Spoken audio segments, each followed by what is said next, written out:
Hey guys, Dan Vanderlei at BDL Fuel Systems. Today we're going to talk about the 4412 500 CFM carburetor. There's a lot of these that get run around the country on everything from street stocks to super late models. And it was kind of where we started our company in the very beginning, some 30 years ago when we started tinkering with carburetors.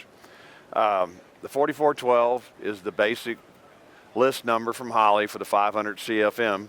And this is the 4412 casting. Hadn't changed much in forever. We do a lot of things to improve the booster signal, and booster signal is really, really critical on a 4412.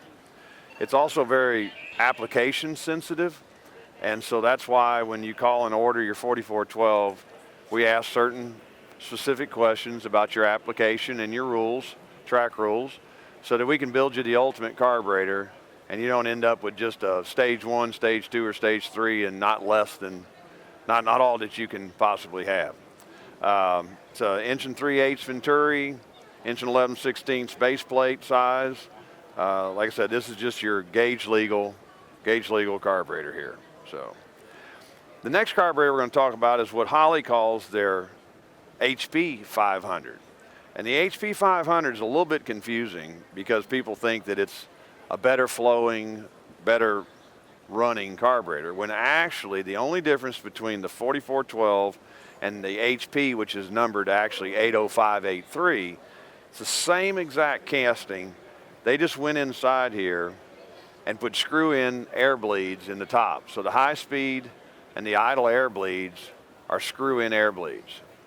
Now from the factory, they also included nickel-plated throttle blades instead of the old black ones.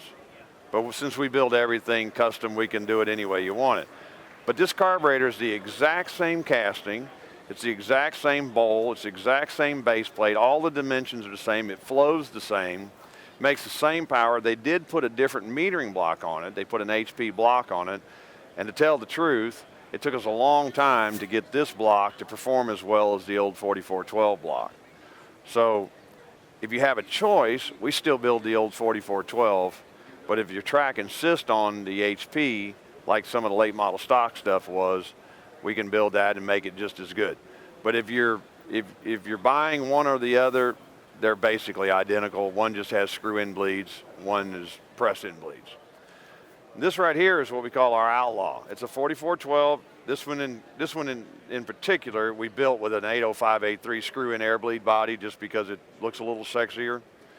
But again, it's the standard inch and 3/8 Venturi. The reason we don't bore our Venturis on our 500s out larger, and a lot of people will say, can you build me an inch 450 bore 500, is because they lose booster signal. And when they lose booster signal, they don't make the power. So be wary of oversized 2-barrel 500s because most of them either don't perform on the dyno or they won't run right on the racetrack. We also go in here and put a thin throttle shaft in it.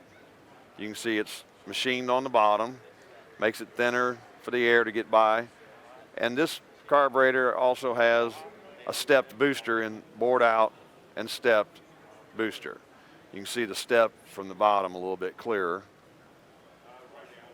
But all together, with the thin throttle shaft, stepped boosters, this carburetor will make about 15 more horsepower than a gauge legal 500. So that's just the basics of a 500 CFM carburetor and kind of educate you a little bit on what the HP is versus the old 4412.